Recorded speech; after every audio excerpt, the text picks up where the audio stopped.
My name is Carolyn Cowan. I am a psychosexual and relationship therapist. I am a Kundalini yoga teacher and I specialize in conscious pregnancy, the mother's journey, and I also specialize in something called mastering the addictive personality, which is a teacher training for addiction recovery. I'm now 54 and I got clean and sober from drugs, alcohol and gambling in 1991.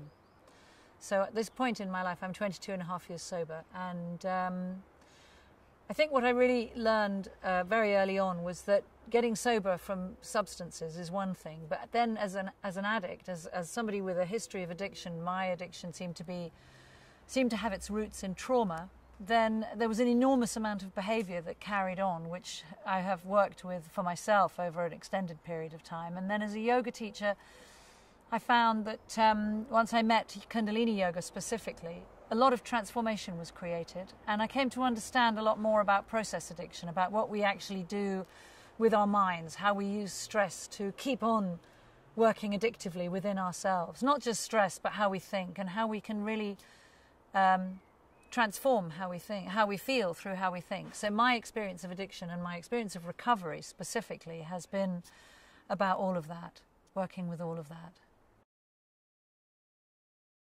I run a regular weekly class to master the addictive personality. That's an open class to anyone. The rule is that nobody can come who's used anything addictive in terms of substances in the past 24 hours. And I have also taught for 2 charities over the last 20 years, working with addiction recovery. And I have worked in rehabs and in treatment centres and in drug projects as well, harm minimization projects.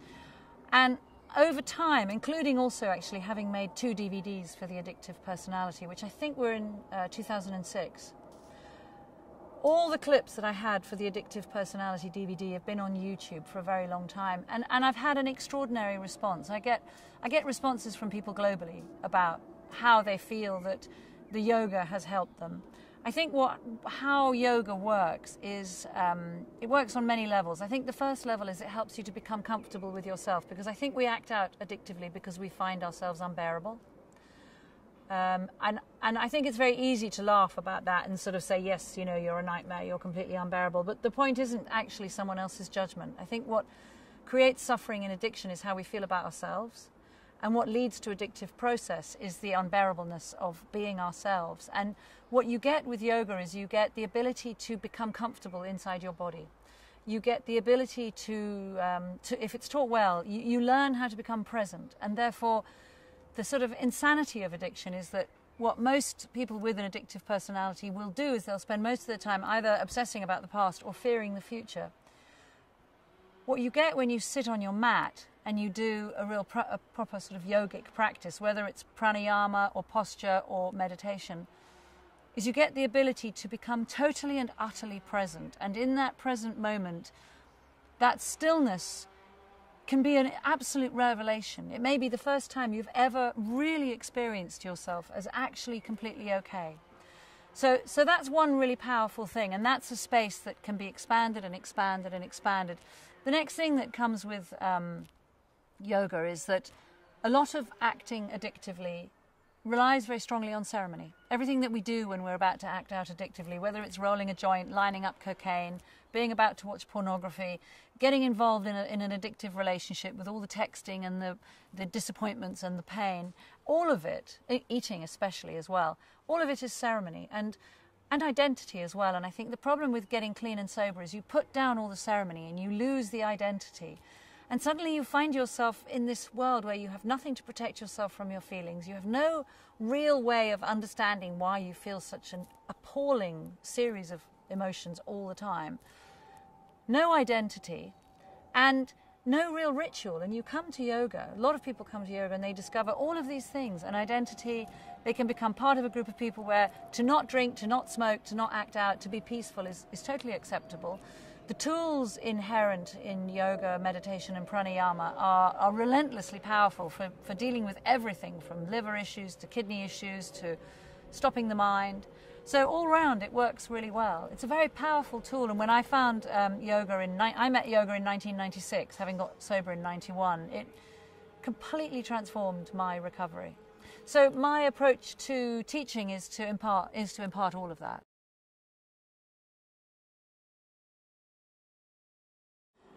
I think that one of the things that is proving to be very successful is to take yoga into prison environments and into rehabilitation centres as well.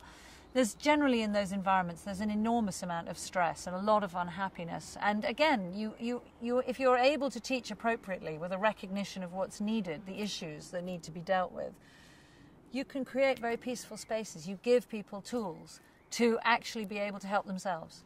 I think that it's a really powerful thing when you remember that you can help yourself, because I think the nature of an addict is to not ever want to take responsibility for themselves. But when you start to engage with the reality that you are actually responsible for how you feel and you can actually change how you feel, there's an enormous amount of empowerment. To be really stressed is a habit.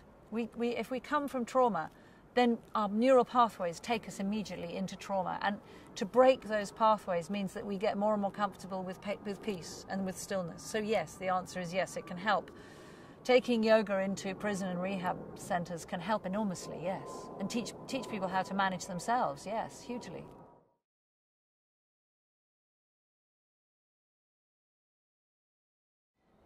I work a lot with trauma. I work a lot as a therapist as well as a yoga teacher with trauma. And a lot of addiction has its roots in trauma. Not all, because some addiction has its roots in opportunity. And some addiction can come just because of it being a genetic trait. So there seems to be three main pathways towards addiction. Working with trauma, yoga is fantastic for working with trauma, partly because of the ability to dampen down really extreme hormonal flow, but you can also work with hormones that can remove anxiety. You can work with endorphins that eat cortisol. Anxiety has its roots in adrenaline and cortisol, which are the two stress hormones.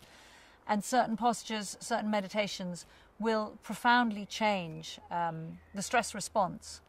So working with people who have been victims of violence, who have been victims of abuse, sexual, physical, emotional, spiritual and intellectual, yes, it can help enormously, but I haven't personally ever worked in any kind of centre for women who've experienced domestic violence, no.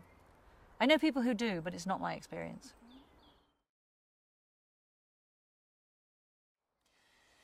I think that in recovery women face different issues, and I think that if you're very young and you come into recovery, there can be an isolation from your peers. I think this is one of the things that happens to men and women, is the isolation from peers.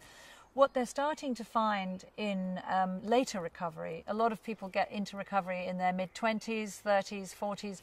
Women will have very much more specific issues, particularly if they have a history of rape or sexual abuse. And that doesn't exclude men, because at the moment the figures for sexual abuse against men is actually higher than women.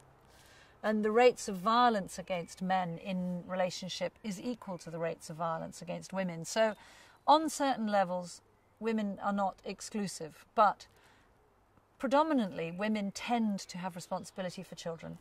And this is one of the biggest issues affecting women's recovery, is if they find that they've got clean and sober, they've run out of a way, they may be funding their child care or their children's lives through prostitution, they may be funding it through drug selling, they may be in a relationship, they may have been in a relationship with somebody who was dealing drugs, or the drugs may have been feeding their lifestyle. And they can get into a lot of problems with social services.